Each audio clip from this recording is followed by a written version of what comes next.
Bonjour mon entrepreneur à succès, j'espère que tu vas bien. Encore une Ingrid ici de CalarisInvestment.com, une entreprise de service qui aide les entrepreneurs à avoir plus de cash tout en dépensant moins de leurs revenus mensuels. Qu'est-ce qu'on parle du cash? Le cash, c'est de l'argent que tu mets dans ton compte, d'accord? On ne va pas parler de profit ici parce que il y a une vidéo où j'expliquais la différence entre le profit et le cash. Quand tu comprends quelle est la différence entre le profit et le cash, tu sais très bien que le profit, c'est le bénéfice, si tu veux, que tu reçois à la fin de ton exercice ou à la fin du mois. Alors que le cash, c'est ce que ton compte bancaire reflète même, que tu peux vouloir avoir tout de suite, donc de la liquidité en lui-même. Donc, ça c'est une chaîne YouTube où on parle de stratégie financière. On parle de comment générer plus de ventes aussi pour des personnes qui viennent, que j'ai en coaching, qui posent la question.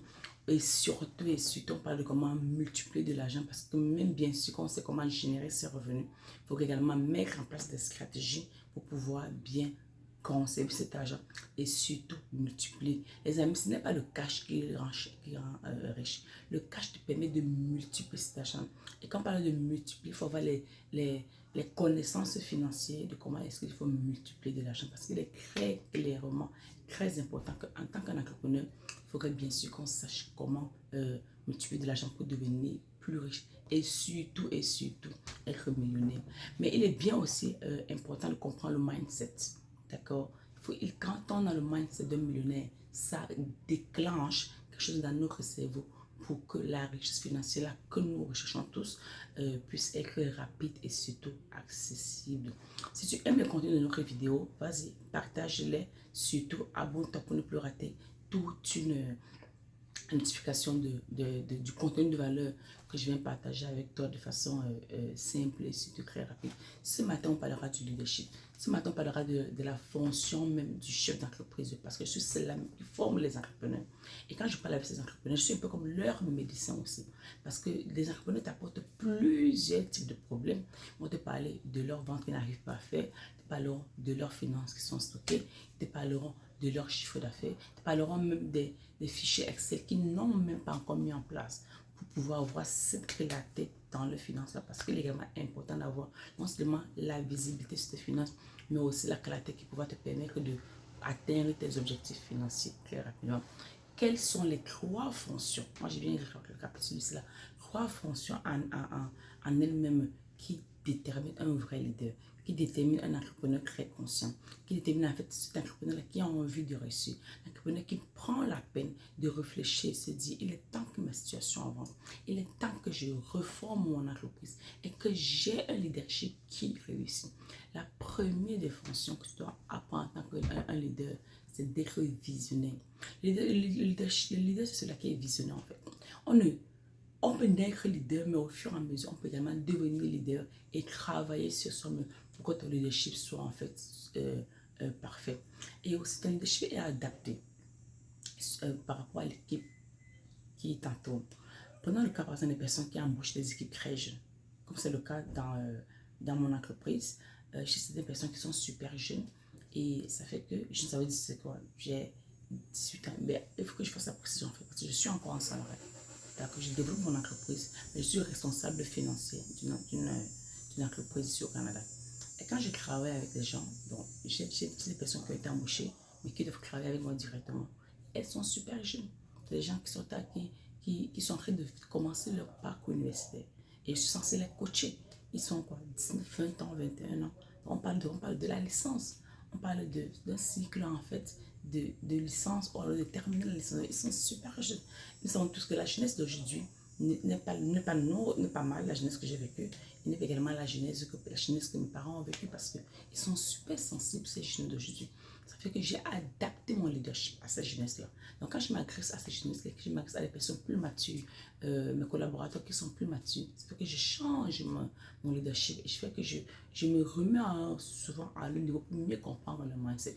Il est vraiment important qu'un leader doit comprendre, doit avoir plusieurs vestes, pouvoir s'adapter parce que quand tu déniches un talent, quand tu déniches la capacité d'une personne à exploser, à devenir meilleure, hormis peut-être sa personne humaine, il faut qu'en tant que leader, que tu ailles développer et ressortir en cette personne la meilleure version d'elle-même pour qu'elle puisse accomplir le boulot pour laquelle tu l'embauches. Donc, c'est ça le leader que visionnaire, il doit être détecteur de talent. Il doit être celui qui aide à développer le talent. D'accord? La deuxième des choses qu'un leader doit avoir, c'est apprendre à lire ses états financiers. Je ne vais pas le redire plus, j'ai déjà dit une fois, je vais encore le redire. Il faudrait apprendre à lire tes états financiers. On n'a pas besoin d'apprendre à lire tout le paquet des états financiers. On doit apprendre à lire 3 choses des états financiers. Autant un leader a des objectifs financiers, autant un leader doit comprendre les termes simples de la comptabilité, les termes simples de la finance, les termes simples derrière les chiffres. Donc, vraiment une analyse simple et parfaite de ce que les chiffres en lui-même reflètent. Parce qu'il est important de le comprendre, les amis. On ne devient pas leader, comme je le disais. Il y a les choses qui viennent avec ton leadership, également ta position de CEO qui t'oblige en fait de vouloir même faire ce que tu n'as pas envie de faire parce que tu dois le faire. Un leader doit apprendre à lire les états financiers. Et je te donne un état financier très simplifié. Il y en a trop. Très simplifié. Tu apprends à lire ton flux de trésorerie. Tu apprends à lire ton bilan. Tu apprends à lire ton état de résultat. Pourquoi je te le dis? Parce que ton bilan, en fait, c'est ton actif et ton passif. C'est des choses que tu possèdes et sont tes dettes. Quand on parle de ton actif, c'est ce qui t'appartient. Comme ton inventaire, comme ton cash, d'accord? Et également un côté passif, que c'est sont tes dettes. C'est les choses que tu dois payer, en fait. Les engagements, si tu veux. D'accord? Tu dois apprendre à lire et à travailler dessus pour pouvoir comprendre la structure financière de ton entreprise et surtout ta santé financière à une période donnée. Ton flux de trésorerie te permet de lire en fait ton argent qui entre et ton argent qui sort. Ça te donne un aperçu sur tes dépenses d'opération, tes dépenses opérationnelles. Et ton état de résultat vient faire la différence entre ton revenu, ton chiffre d'affaires suivi et tes dépenses liées à ton fonctionnement, qui sera peut-être le profit et la perte. Et également ce qu'on appelle également le bénéfice où tu perds de l'argent. Il est vraiment important en tant qu'un chef d'entreprise d'apprendre à lire et surtout analyser, à interpréter ces 3 documents-là. Comme ça te permettra, quand tu rencontres un investisseur, quand tu rencontres un comptable, quand tu rencontres celui qui te fera tes impôts fiscalistes, tu as déjà une idée très clairement de tes causeries avec ces personnes. Ça te permet de pouvoir développer ton entreprise très rapidement. D'accord? Le troisième point que je pense qu'il est très important pour moi, c'est qu'un leader doit se développer personnellement. Pour pouvoir avoir les 2 premières choses, il faut peut-être la troisième chose ait déjà été mise en place.